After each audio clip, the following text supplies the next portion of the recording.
फैज अहमद फैज ने अपने हालात ज़िंदगी में तहरीर किया कि मेरी शायरी पर जिन हालात और शख्सियात का असर पड़ा उनमें सर फहरिस्त नाम मीम पे का है, जिससे कॉलेज के ज़माने में मोहब्बत थी।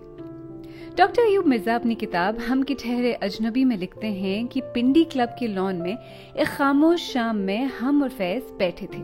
मैंने पूछा, फैज साहब आपने कभी मोहब्बत की है? बोले हाँ की है और कई बार की है। ये कहकर फिर चुप हो गए।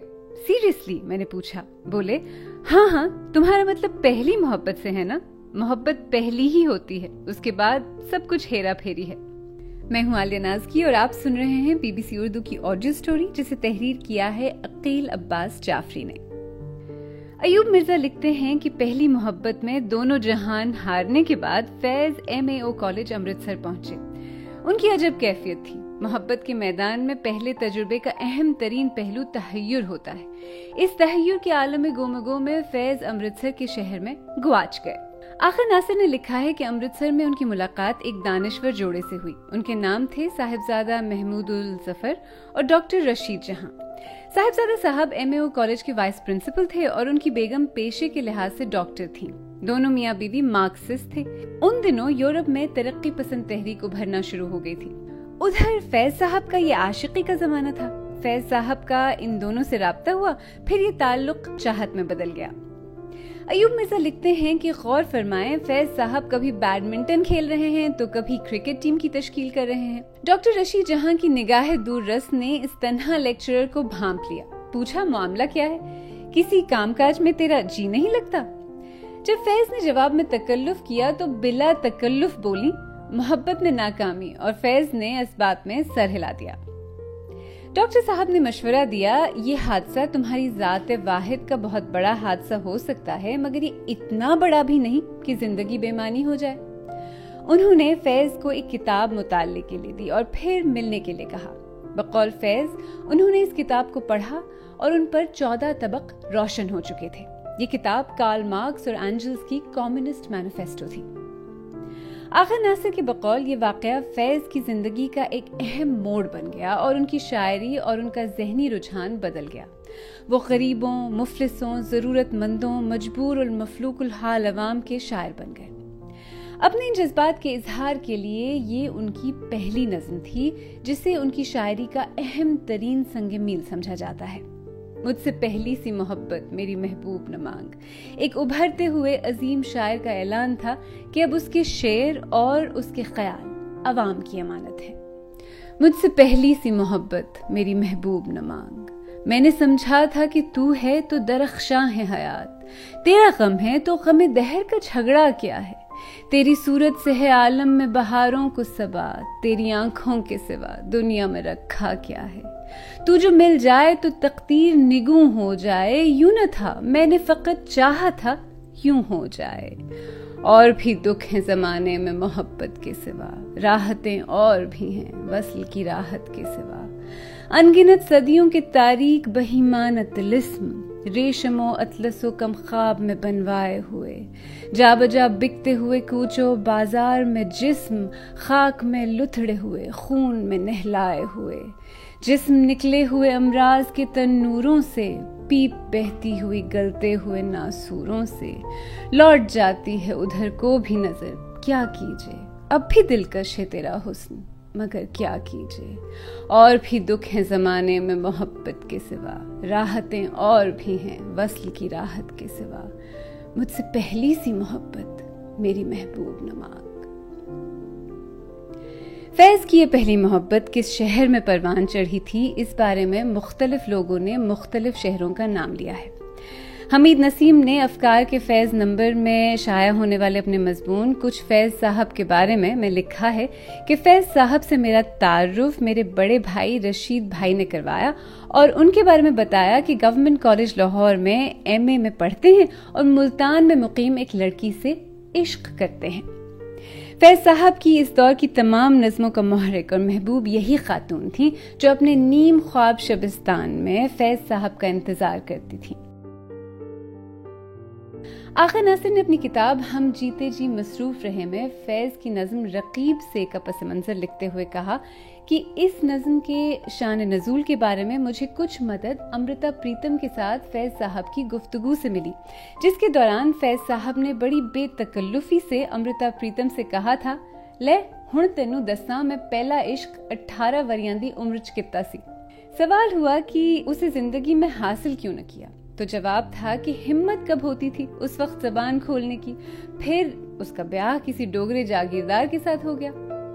फिर पूछा गया कि एक तुम्हारी नज़्म है जिसमें तुम रकीब से मुखातिब हो, तुमने देखी है वो पेशानी, वो रुखसार, वो होंठ, जिंदगी जिनके तस्वुर में लुटा दी हमने, ये नज़्म किसके बारे में थी? तो फैज साहब ने जवाब दिया कि ये भी उसी के बारे में है जिसकी खातिर नक्श फरियादी की नज़्में लिखी।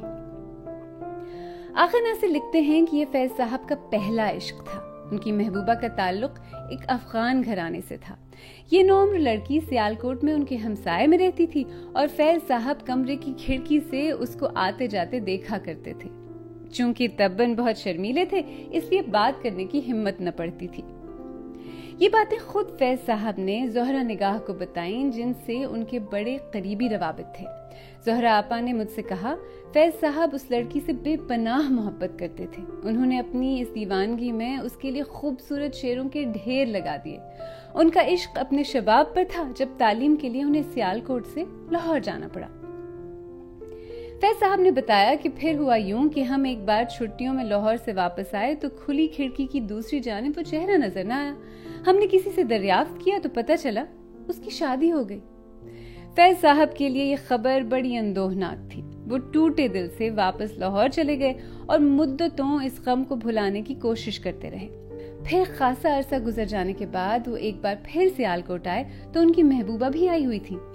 वो फैज साहब से अपने शौहर को मिलाने के लिए लाईं। उनका शौहर बहुत हसीन और जमील इंसान था। दराज कद, शहाबी रंगत, तीखे खदोखाल, मर्दाना वजाहत का नमूना।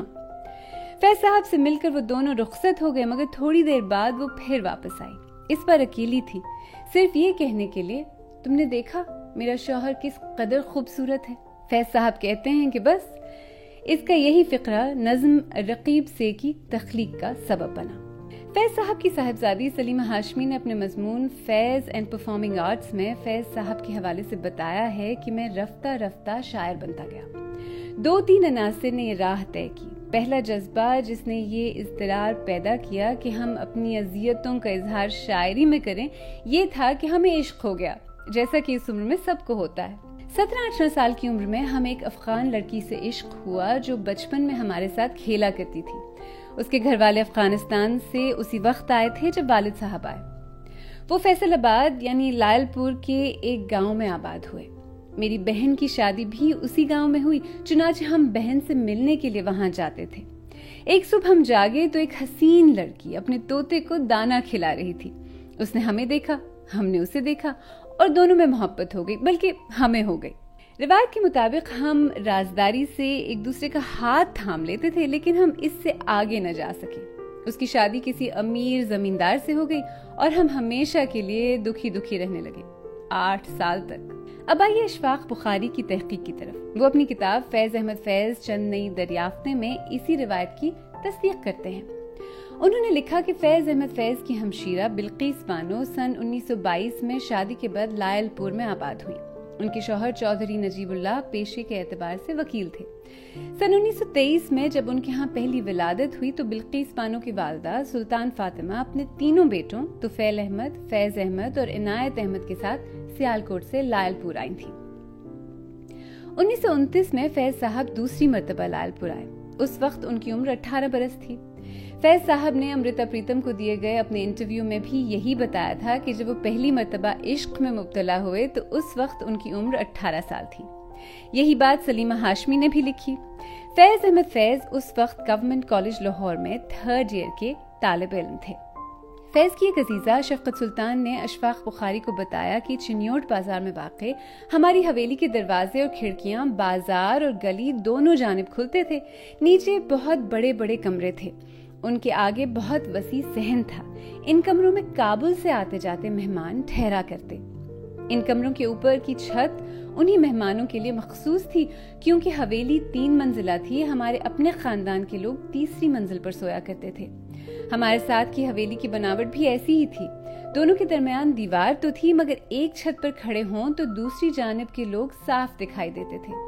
मैं अमूमन दीवार फैलाकर उनकी छत पर धरे काबुकों में बंद कबूतर और दूसरे कई पालतू परिंदे देखने चली जाया करती थी। इस हवेली में कई सैयद खानदान आबाद थे। हुस्नो दिलकशी में उनका जवाब न था।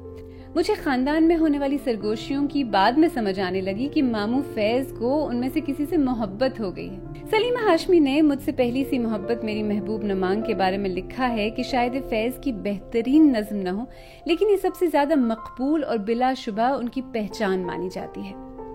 फैज साहब की ये नज्म उस वक्त मकबूल हुई जब मलिका तरन्नुम नूरजहां ने उसे अपनी आवाज दी। फिर सन 1962 में फिल्मसाज आगा जी ए गुल ने अपनी फिल्म कैदी में शामिल किया।